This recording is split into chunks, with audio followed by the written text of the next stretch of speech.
deegaanka degmada Runugood gobolka Shabeellaha Dhexe ayaa Runugood Media u xaqiijiyay inay isbuucyada soo socda soo afjari doonaan korontadii ay ku buufiyeen sunta. Maamulka degmada Runugood gobolka Shabeellaha Dhexe ayaa ugu deeqay suntaasi.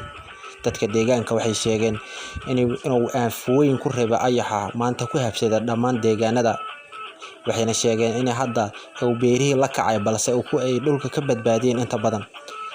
Howlgalku wuxuu ka socdaa sida ugu badan dhammaan daafaha degmada inta badan dul deex iyo jeedba haba ugu badnaadee jidda.